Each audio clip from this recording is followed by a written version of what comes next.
Welcome back to money fish YouTube channel. మేము bridge దగ్గరికి వెళ్ళాము వాటర్ ఫ్లో ఎలా ఉందో చూడడానికి. అయితే మాకు అప్పుడే ఈ గుంట కనిపించింది కొత్తగూడెంలో. సో జాగ్రత్తగా ఉండండి అలాంటి గుంటల దగ్గర బ్రిడ్జ్ మీద.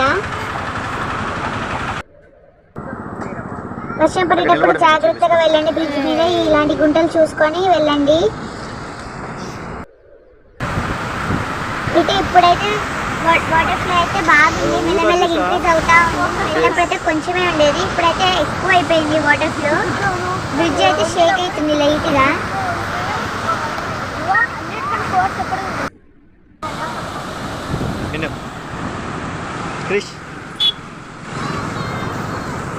ఆ సౌండ్ చూడండి ఎలా వస్తుందో. బ్రిడ్జ్ అంతా సౌండ్ వినిపిస్తుంది ఆ వాటర్ ఫ్లో అయ్యే సౌండ్. అయితే అంత స్పీడ్గా ఫ్లో అవుతున్నాయి వాటర్ అయితే.